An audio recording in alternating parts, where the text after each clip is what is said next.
დუმილის სანაცვლოდ შეთავაზებული 3000 რასყვება გარდაცვლილი 10 თვის ბარბარე რაფალიანცის ოჯახი. საკადრო წმენდა დედოფლის წყაროში, ვინ არის გამგებელი ირაკლი შიოლაშვილი და რა კავშირი აქვს მას შინაგან საქმეთა მინისტრთან. უკომპრომისო ბრძოლა გამგებლის თანამდებობისთვის. რა კავშირი აქვს პრემიერ-მინისტრს ლევან ბერძენიშვილს და თინა ხიდაშვილს გურჯაანის მომავალ გამგებელთან. ოჯახური ძალადობის შემთხვევა ბაკურ ციხეში, ემუქრება თუ არა სიძე სიდედრს მოკლით. გაუაზრებლად შედგენილი გურჯაანის მთავარი ფინანსური დოკუმენტი და პროტესტი. კანონი თუ უკანონობა, რაზე უჩივის ჩუმლაყელი აბონენტი კახეთის ენერგოდისტრიბუციას. ჩვენ ვაშუქებთ მოვლენებს, რომლებიც თქვენს ირგვლივ ხდება. გაწვდით ფაქტებს ისე როგორც ის სინამდვილეშია. საუბრობთ პრობლემებზე, რომლებიც გაწუხებთ. ყოველ სამუშაო დღეს ტელეკომპანია გურჯაანის საინფორმაციო სამსახური გთავაზობთ მიუკერძოებელ და დროულ ინფორმაციას. დღეში 6 ჯერ უყურეთ საინფორმაციო გამოშვება დღეს. და ჩვენ ზუსტად გიამბობთ რა ხდება დღეს.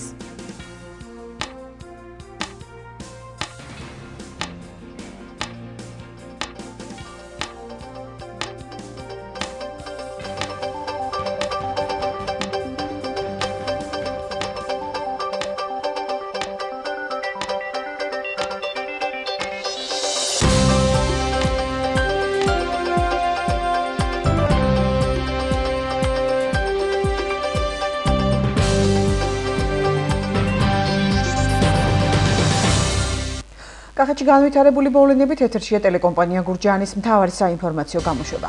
ფრონეს ხეობაში სიმშვიდეა, როგორც ადგილობრივი სამართალდამცველები აცხადებენ, არც ქართული და არც ოსური მხრიდან დაჭრილი არავინაა. ინციდენტი ხეობაში გუშინ დღის მეორე ნახევარში მოხდა. ფრონეს ხეობის სოფელ აბანოდან სოფელ კოდაში მიმავალ ვახტანგ სეფისკვერაძის მანქანას ოსურ სოფელ წნელისიდან ცეცხლი გაუხსნეს. ქართული მხრიდან კი საპასუხო სროლები არ ყოფილა. ორმხრივის როლის შესახებ ინფორმაციას არც საქართველოს შინაგან საქმეთა სამინისტრო ადასტურებს. დაგხვდნენ აი ეს ოსური ბანდიტები, აი რო დარბიან და დაძრწიან. მანქანით რო გავასარეთ. მერე დაიწყეს სროლა. ცა გადმოვიდნენ, ხო, დაიძახეს, გაჩერდითო.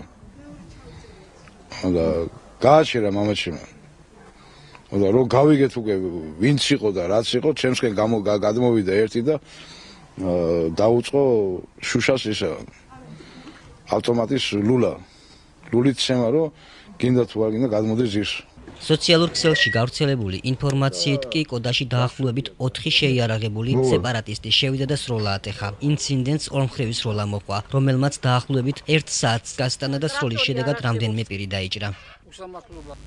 თავდაცვის ყოფილი მინისტრი ირაკლი ოქრუაშვილის და მასთან ერთად ბრალდებული კიდევ რამდენიმე პირის სასამართლო პროცესი 5 დეკემბრისთვის გადაიდო. პროცესის გადადების მიზეზი საქმესთან დაკავშირებული 2 პირის, ვინმე ბეგიაშვილის და გაბრიელ პავლიაშვილის დაკავება გახდა, რომლის შესახებ პავლიაშვილის ადვოკატმა ლალი აფციაურმა მოსამართლეს აცნობა. შეგახსენებთ, რომ ოქრუაშვილს ბრალი უკანონო შეიარაღებული ფორმირების შექმნა შეედება. 2008 წლის 28 მარტს სასამართლომ მას დაუსწრებლად გამოუტანა განაჩენი და 11 წლით თავისუფლების აღკვეთა მიუსაჯა. ოქრუაშვილი საქართველოში 20 ნოემბერს დაბრუნდა თავდაცვის ყოფილი მინისტრი საზღვარზე დააკავეს. ის ამჟამად გლდანის მერვე სასჯელ აღსრულების დაწესებულებაში იხდის სასჯელს.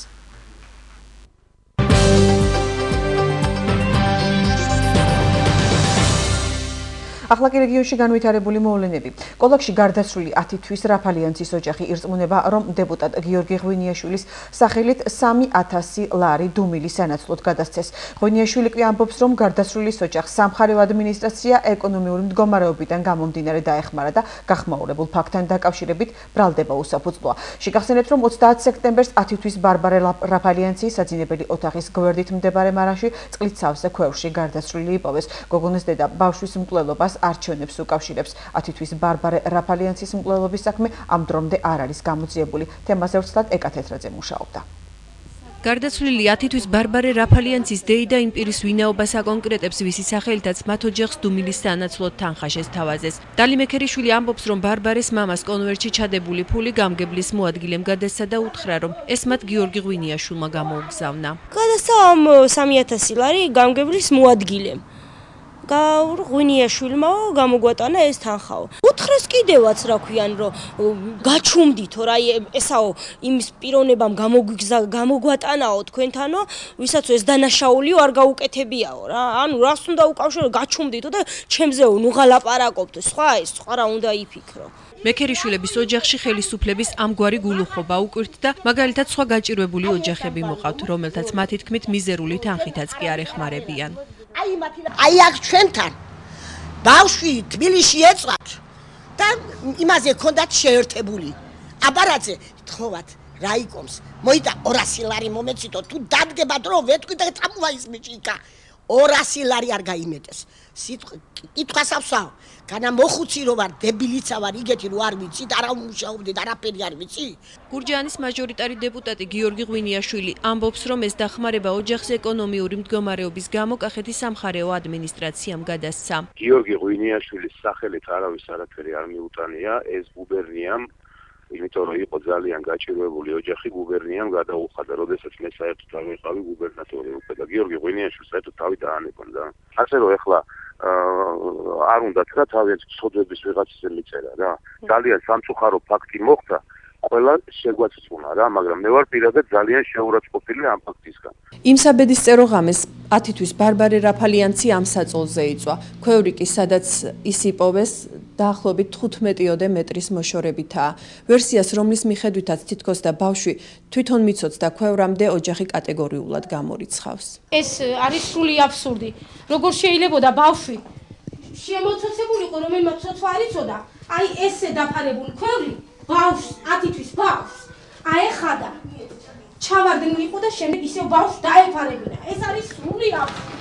ბარბარეს დეიდა კოალიცია ქართული ოცნების აქტივისტი იყო, ამიტომ ამ ფაქტს ოჯახის შურისძიებას უკავშირებს. მათი თქმით, მაშინ პოლიციამ კვალი შეგნებულად წაშალა. დავიჯერო იმ კოლელმა, კვალი არსად დატოვა, რო იძახენ არსად არ არისო. მაშინდელი პოლიციელების მიერ არ იქნა არანაირი ექსპერტიზის საშუალება, ნორმალურად და ობიექტურად ჩატარებული. თითქმის არც გამოძიება. და მოწმის გარეშე გააკეთეს ეს ყველაფერი, ექსპერტიზა კი არ გააკეთეს, წაშალეს ფაქტიურად კვალი. არანაირი კვალი არ არის, როგორ შეიძლება და კვალი არ დატოვილიყო. 10 თვის ბარბარე რაფალიანცის საქმე შინაგან საქმეთა მინისტრმა პირად კონტროლზე აიყვანა. ოჯახის წევრები ამბობენ, რომ რამდენიმე საკითხი უკვე გამოიკვეთა, თუმცა გამოძიების ინტერესებიდან გამომდინარე დეტალებს არ ახმაურებენ. გურჯაანის გამგებლის თანამდებობისათვის უკომპრომისო ბრძოლა გადამწყვეტ ფაზაში შედის. როგორც ერთ-ერთი კანდიდატი მიხეილ ფურცელაძე ერწმუნება, ერთ-ერთ კანდიდატს რეკომენდაციას პრემიერ-მინისტრი ბიძინა ივანიშვილი, პარლამენტარები ლევან ბერძენიშვილი და თინა ხედაშელი უწევენ, რაც მისთვის მიუღებელია. ბრძოლა გამგებლობისთვის ნინო სამნიაშვილის სიუჟეტში. მიხეილ ფურცელაძემ და მისმა მომხრეებმა მუნიციპალიტეტის წინ აქცია უკვე მესამედ გამართეს. თუ აქამდე ზვიად ყურალაშვილის კანდიდატს აპროტესტებდნენ, მაციას ჯონი ოსიაშვილი შეემატა. ოსიაშვილი პლუს ყურალაშვილი უდრის ძმებს. აქ შეკრებილი დაახლოებით 30 ადამიანი საკრებულოს თავმჯდომარის მოვალეობის შემსრულებელს მოუწოდებს, რომ გურჯაანის მუნიციპალიტეტის გამგებლად ოსიაშვილი ან ყურალაშვილი არ დანიშნონ და გამგებელი აუცილებლად სოსო ბერიკაშვილი გახდეს. მოქალაქეების ნაწილი საკრებულოს წინ მზეზე გასათბობად, ნაწილი იდეალების დასაცავად, ნაწილი კი იმისთვის შეიკრიბა, რომ გამგებლის ერთ-ერთი კანდიდატი ემხილათ. აქ რატო შეიკრიბეთ ახლა, რომ უნდა გათვით მზეზე? ხო. ჩვენი იდეალებია, ჩვენი სიწმინდე, პატიოსნება ღირსეულად დავიცვათ და მხარი დაუჭიროთ იმ ხალხს, ვინც არ გაყიდულა. ალბომე ოსიაშვილი რაში მაწვავს, რომელნაც ჩემიდან ყურძე ნიხდე და თანხა არ მომცა. გეკითხებიეთ, დაუჭირო იმ მხარი. რო კიდე გავატანო, რო ბევრი ჩამიჭამოი? მე ვიდგები ამ ხალხის ბოლომდის უკან. იმიტომ რომ ამ ხალხმა წარმადგინა, მე წარადგინა ჩემი კანდიდატურა გამგებლის დაობაზე. მიხეილ ფურცელაძეს კი ჟურნალისტებისთვის იმის ცნობა სურდა, რომ კოალიცია ქართული ოცნება საკრებულოზე ზეწოლას ახდენს. ვითომ და ბიძინა ივანიშვილმა გადაწყვიტა ჯონი ოსიაშვილის კანდიდატურა. დაურეკეს, რა ქვია, სოსო ბერიკაშვილს და უთხრეს ჯონი დაინიშნება თავმჯდომარედ. ვინ დაურეკა? გიგამ შტაბის უფროსმა. არის ინტრიგანი და სისულელე სიძახის 24 საათი დიდი ბოდიში. ჯონი ოსიაშვილმა დაადასტურა, რომ ის მანენა ბერიკაშვილისა და კოალიცია ქართული ოცნების რჩეული ნამდვილად არის. მას გონია, რომ ზვიად ყურალაშვილმა თავის კანდიდატურა მოხსნა და ახლა საკრებულოს წევრების გადაწყვეტილებას ელოდება. ჩემ კანდიდატურას უწევს შტაბის უკლებლივ ყველა წევრი ქართული ოცნების. შეგიძლიათ ეს თამამად თქვა, აბსოლუტურად ყველა. ზვიად ყურალაშვილი კი აცხადებს, რომ ის გამგებლობისთვის ბრძოლას აგრძელებს და საკრებულოს წევრების უმრავლესობაც მხარს უჭერს. ჩვენ გვაქვს ხარდაჭერა უპირველეს ყოვლის საკრებულოსი, უპირველეს ყოვლის იმ ადამიანებისა, რომელსაც დობა გამოუცხადა მოსახლეობამ, გურჯაანის მოსახლეობამ. საკრებულოს თავმჯდომარის მოვალეობის შემსრულებელს უკვე სამირჩეული ყავს და საკრებულოს წევრებსაც მოუწოდებს, რომ კოალიცია ქართული ოცნების აზრი გაითვალისწინონ. ბატონი ჯონი ოსიაშვილი, ბატონი ზიად ყვირელაშვილი და ბატონი მიხეილ ფურცელაძე, რომლებიც აცხადებენ, რომ გარკვეული მხარდაჭერა და გარკვეული შეხება ამ პოლიტიკურ პარტიასთან გააჩნიათ და თქო უნდა ეს არის გასათვალისწინებელი. ვისი რჩეული გახდება გურჯაანის მუნიციპალიტეტის ახალი გამგებელი და დაეხმარება თუ არა ბიძინა ივანიშვილი, მიხეილ ფურცელაძესა და სოსო ბერიკაშვილს გურჯაანის გადარჩენაში, ამის გარკვევას კანდიდატებთან ერთად საზოგადოებაც მოუთმენლად ელის. თელავისა და ახმეტის შემდეგ საკადრო წმენდა დედოფლის წყაროშიც დაიწყო. მუნიციპალიტეტის გამგებელმა ირაკლი შიოლაშვილმა სამსახურიდან 10 თანამშრომელი გაანთავისუფლა. შიოლაშვილი გამგებლად 29 ნოემბერს დაინიშნა. იგი შინაგან საქმეთა მინისტრის ირაკლი ღარიბაშვილის ცოლის ძმის ლექსო თამაზაშვილის კლასელია. გამონთავისუფლებულ თანამდებობებზე დღესვე ქართული ოცნების წევრები დანიშნეს. ადმინისტრაციის უფროსი, გამგებლის მოადგილეები და ადმინისტრაციის აპარატის უფროსი. ეს ის ძირითადი კადრებია, რომელიც დღეს დედოფლის წყაროს მუნიციპალიტეტის გამგებელმა ირაკლი შიოლაშვილმა სამსახურიდან გაათავისუფლა. სამსახურიდან გადადგომის შესახებ განცხადებები სოფლის 14 მარწმუნებულმაც დაწერა. განთავისუფლებულ თანამშრომელთა ნაწილი კომენტარს არ აკეთებს, თუმცა პირად საუბარში ამბობენ, რომ სამსახურიდან პირადი განცხადების საფუძველზე წავიდნენ. ნაწილი კი მიიჩნევს, რომ გამგებელმა გაათავისუფლა. დავწერეთ განცხადები იმასთან დაკავშირებით, რომ მთავრობა შეიცვალა გამგებელს, როცა გამგებელი მოდის სხვა, ყოველთვის ახლა სჭირდება იმას ისეთი ადამიანი, რომელსაც იცნობს, რომელთანაც ურთიერთობა აქვს და რომელსაც ყოველთვის ემდობა. ახლა ყოველთვის ესე არის რა, მithunetes მოადგილებთან დაკავშირებით. გამგებლად როდესაც ამირჩიეს, ეს მინდა მოსახლეობამაც იცოდეს და დედოფლის წყაროელებმაც, რომ შემოვედი ოთახში, სამუშაო ოთახში, ერთ-ერთი გამგებლის მოადგილე შემოვიდა და მითხრა, რომ სამსახურის ხელმძღვანელებმა, ისე როგორც გამგებლის მოადგილეებმა, გადაწყვიტეს ნაწილმა ამ შემადგენლობიდანაც ნაწილმა გადაწყვიტა, რომ ისინი თვლიან თავს, რომ იყვნენ გარკვეული, ასე ვთქვათ, პოლიტიკური ჯგუფის წევრები, აქტიური მონაწილეები და მისცენ ახალ გამგებელს საშუალება იმის, რომ თავისი გუნდი, თავისი შემადგენლობა დააკომპლექტოს. და გარკვეული საკადრო ცვლილებები განვახორციელეთ დღეს ამ თანამდებობებზე. ბრალდებებს უსაფუძვლოს უწოდებს გამგებელი ირაკლი შიოლაშვილი. მისი თქმით, არავისთვის დაუვალებია განცხადების დაწერა და მათ სამსახურიდან წასვლის შესახებ თავად განაცხადეს. ოჯახური ძალადობის შემთხვევა ბაკურციხეში ემუქრება თუ არა მოკლით სიძეს სიდედრს ვრცლად რამდენიმე წამში. ესე იგი, თქვენ უსწორდებით ფიზიკურად, რომ ითხრათ. გურჯაანის ბიუჯეტის პროექტს ქართული ოცნების წევრი ზურაბ დანელიშვილი აპროტესტებს. იგი მიიჩნევს, რომ ის ბევრ კითხვას ბადებს, რადგან არითმეტიკული გამოანგარიშებით მასში დარღვევებია აღმოჩენილი. ზურაბ დანელიშვილი 2013 წლის ბიუჯეტის შესახებ დარღვევებს ამახვილებს ყურადღებას. მისი განმარტებით, გარდა არითმეტიკული უზუსტობისა ბიუჯეტში კიდევ უფრო მნიშვნელოვანი ის დარღვევებია, რაც მიწის გადასახადს ეხება. მისი განცხადებით, არასასოფლო და სამეურნეო მიწის თანხები წინა წლებთან შედარებით განსხვავებულია. ასევე იმვალების პროცენტებზე საუბრობს, რაც გამგეობა ყოველწლიურად ისტუმრებს. არავინ არ არის პასუხისგამცემი იმ შეკითხვაზე, რატომ მცირდება წლების განმავლობაში რაიონის ბიუჯეტის საკუთარი შემოსავლები, მათ შორის შემოსავლები სასოფლო-სამეურნეო მიწის გადასახადიდან, ქონების გადასახადიდან, ამ ხელა შემოსავლების ფონზე იზრდება საკრებულოსა და გამგეობის შენახვის ხარჯები. 600.000 ლარით არის გაზრდილი 2011 წელთან შედარებით. აი ეს მხოლოდ მცირე ჩამონათვალია იმ შეკითხვებისა, რაც ამ ბიუჯეტის პროექტის მიმართ არსებობს. კანონი თუ უკანონობა, რაზეუჩივის ჩუმლაყელი აბონენტი კახეთის ენერგოდისტრიბუციას. სოფელ ჩუმლახში მცხოვრები მერაბ მამატაშვილი ამბობს, რომ იმაზე მეტ თანხას იხდის, ვიდრე რეალურად ელექტროენერგიას მოიხმარს. ჩუმლაყელ მერაბ მამათაშვილს უკვე აღარ ახსოვს, მე რამდენად მივიდა გურჯაანის აბონენტთა მომსახურების ცენტრში, რათა გაერკვია, რატომ არის რომ 2 თვეზე მეტია ელექტროენერგიის გადასახადს 2 მაქვს იხდის. როდემდე ვერ ვაქ ერთი გამაგებინეთ. 2 თვეა დავდივარ აქა 2 თვე. ჯერ გადავიხადე წინა თვე 12 ლარი, ეხლა მამივიდა 23 ლარი და არავინ არ მოწვი, სოჩი კი ნახვე, რა არის, რა არ არის, მასხარად მიგდებიან, სვალს გაგექნება ჩართული, ეს გექნება ჩართული, ერთი მარტოხელა კაცი ვარ და ერთი პატრა ტელევიზორი მაქვს. არაფერი არ მაქვს სხვა. მობძანდი და შავამოწმეთ.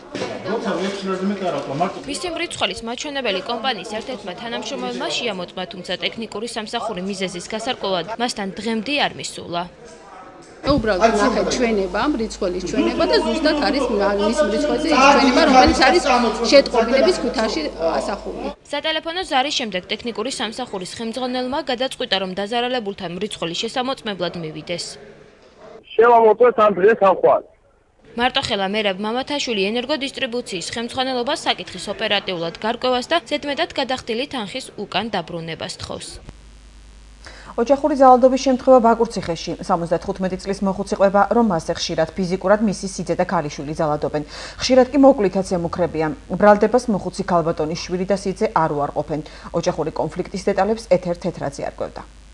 შენსანამ არ დაგაჭრი თავ არ გამან. ასეთი კონფლიქტური სიტუაცია ტურიაშვილების ოჯახში ყოველდღე ხდება, როგორც დიასახლის იყვება გარდა სიტყვიერი შეურაცხყოფისა, ქალიშვილისა და სიძის მხრიდან იგი ძალადობის მსხვერპლიცაა. სიზემ სიდეთრს ფიზიკური შეურაცხყოფა წუხელ გვიან ღამითაც მიაყენა. ისინი მაყვალა ტურიაშვილის სახლში უკვე 10 წელია ცხოვრობენ. მე 10 წელიწადია ჩემთან არიან, ეს პრობლემა არის, ეგეთია, ჭუბია, დავია, თავი გამიხეთქა, თავში დანა რამდენჯერ დამარტყა.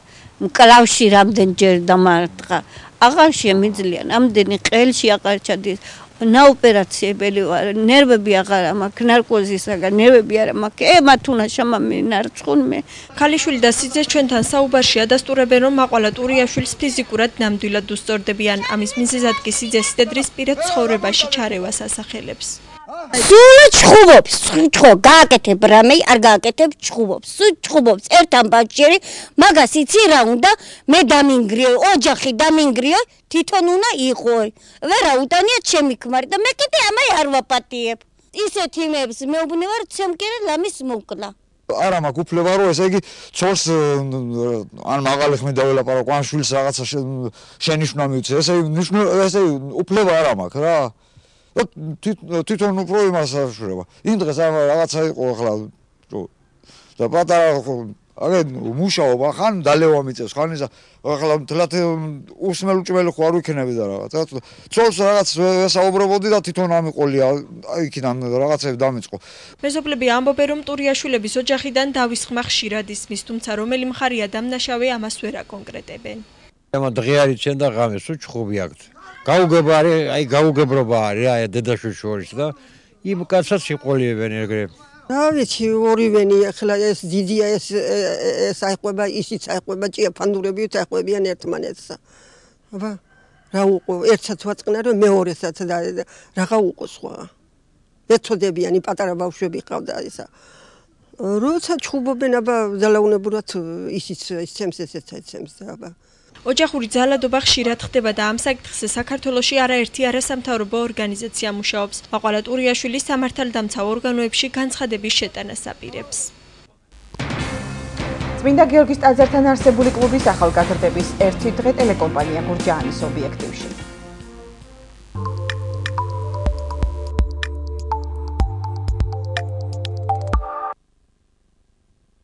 უსაფრთხო ეკოლოგიური ეკონომიური ჭპს თამქერაკ თავაზობთ გაზის ღუმელს, რომელსაც შეგიძლიათ დაამზადოთ ნებისმიერი კერძი, გამოაცხოთ პური და გაატაროთ მთელი ზამთარი თბილად. Შეიძინეთ გაზის ღუმელი აგიათი, მოამზადეთ სადილები, გაატარეთ ზამთარი თბილად და კომფორტულად და ყოველ სეზონზე გადავარჩინოთ 20 ასეთი ხე-გაჩეხვას. გაზის ღუმელი, სითბო და კომფორტი თქვენს ოჯახში.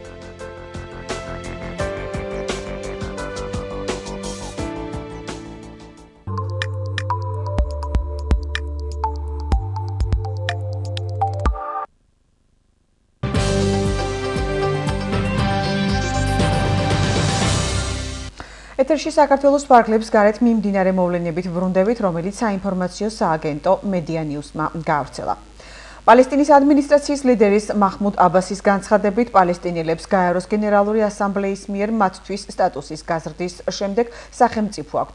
აბასის თქმით, ამ აღიარებამდე მიმავალი გზა იყო გრძელი და რთული, თუმცა პალესტინელებმა თავდადება გამოიჩინეს და გაიმარჯვეს. აბასის განცხადებით პალესტინამ გაეროში ისტორიულ აღიარებას მიაღწია. პალესტინას გაეროში სტატუსი მუდმივი დამკვირვებლიდან დამკვირვებელ სახელმწიფომდე გაეზარდა. პალესტინის სტატუსის გაზრდას მხარი დაუჭირა 18 ქვეყანამ, მათ შორის საქართველომ.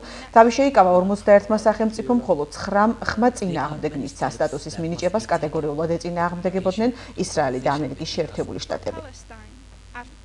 სოფლიოში ნახშირმჟავას გაზის CO2-ის გაფრქვევის მაჩვენებელი 2.5-ჯერ გაიზარდა, იუწყება BBC. საერთაშორისო ექსპერტებზე დაყრდნობით ეს მონაცემები 2012 წლის ანგარიში არის შესული, რომელიც ეკოლოგებმა გაეროს კონფერენციაზე ყატარის დედაქალაქ დოჰაში წარმოადგინეს.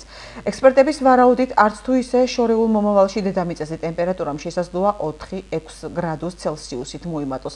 იმის მიუხედავად, რომ ასეთ დასკვნამდე ყველა ექსპერტი მიდის, გაეროს კონფერენციის მონაწილეებს მაინც არ გაუკეთებიათ განცხადებები იმ ოქმის ხელმოწერის შესაძლებლობაზე, რომელიც ატმოსფეროში მავნე გაფრქვევების შეზღუდვას შეეხება.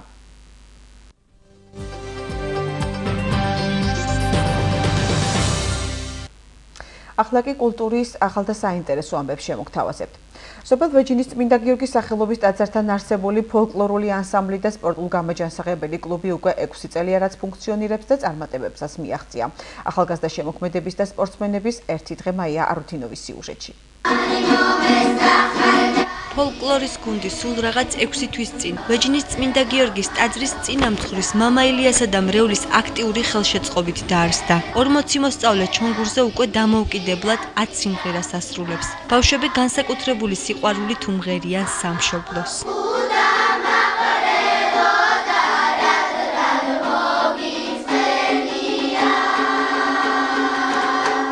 ბავშვის სულიერი საზრდო ნამდვილად არის ეკლესია, ნამდვილად არის ფოლკლორი, ნამდვილად არის ხალხური შემოქმედება. მე პირადად ამ სულისკვეთებით გავიზარდა ოჯახში, მღეროდა აბსოლუტურად ყველა და იმდენად მიყვარს ეს, რომ აბსოლუტურად ცუდათაც რომ ვიყო, მე ხალხურ სიმღერაზე გამოდივარ მდგომარეობიდან. და ეს იყო ჩემი მოწოდება, რომ მე რადგან ეკლესიასთან არსებული იყო ეს სამრევლო სკოლა და ფოლკლორი, მე ეს ყველაფერი ბავშვებამდე მიმეტანა უფასო. ეკლესიის თანადგომით ამავე შენობაში ვეჯინელი ბავშვები მკრივსაც ეუფლებიან. ტაძრის წინამძღვარი მამა ილია აღნიშნავს, რომ სპორტის სიყვარულთან ერთად ახალგაზრდა თაობა ჯანმრთელი ცხოვრების წესსაც აზიარეს. მკრივი სკოლა ჯერ 1 წელი არ არის, რაც არსებობს. უკვე ორჯერ ღია პირველობები გქონდა კახეთისა და რესპუბლიკის მასშტაბით და რაღაც პატარ-პატარა წარმატებებს მივახციეთ ღვთისმადლით. ეხლა რატო გადავწყვიტეთ? იმიტომ რომ ბავშვები ძალიან უგზო-უკლოდ დადიოდნენ ამ სოფელში. და ეს არ არის მარტო ბავშვების ფიზიკური მომზადება, ეს რა თქმა უნდა პირველ რიგში მათი ვაჟკაცური სულის გამოხატულება, თავდაცვის უნარიანობა, მერე უფრო ახლოს არიან ეკლესიასთან, მოძღვართან და უკვე მათი ცნობიერებაც, ესე რომ ვთქვათ, უფრო მაღლდება. კრივის დღე სულ რაღაც 1 წელი არსებობს. მიუხედავად იმისა, რომ ბავშვებს ამ დრომდე არც ფორმა ჰქონდათ და ვერც სპორტულ ინვენტარზე ვარჯიშობდნენ, უკვე არაერთ წარმატებას მიაღწიეს. თამაზის ვარჯიშზე ყოველთვის მიუხარია და სამომავლოდ სახელოვან ბოქსიერობაზე ოცნებობს.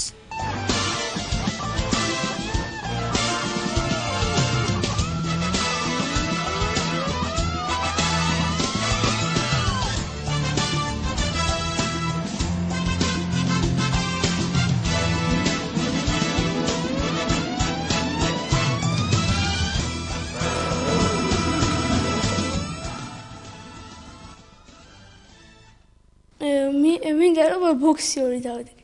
ვფიქრობთ რომ დიდ წარმატებებს მივახცევთ ჩემს მეგობრებთან ერთად და შეჯიბრებებსაც გავალთ. ვეჯიში დაახლოებით 1 წელია რაც ფუნქციონირებს კრივის დარბაზი მამა ილიას სახელობით, ინიციატივიდან ფუძემდებელიც ეგ არის.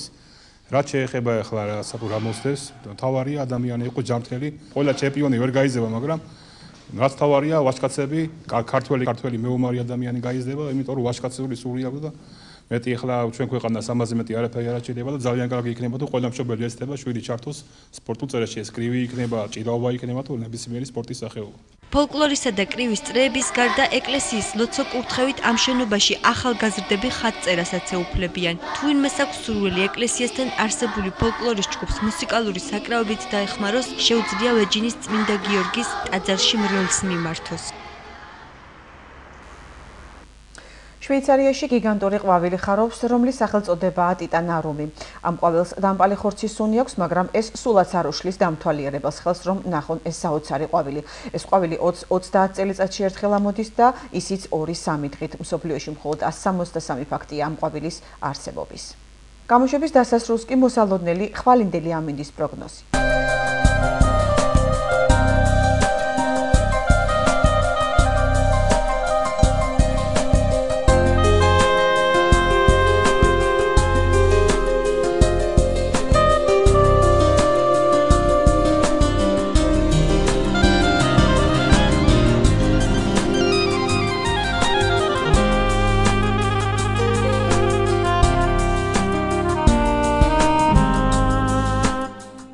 ასეთი იყო ჩემს ხელთ არსებული ბოლო ინფორმაცია ნახვამდის.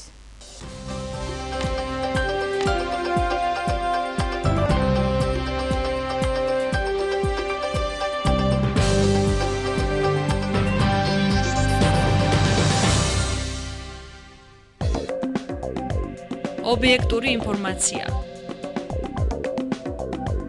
საჭირო რჩევები. ღია დებატები. პრობლემების განხილვა და კვალიფიციური ანალიზი. ჩვენ მუშაობთ მხოლოდ თქვენთვის. ეს შენი არხი.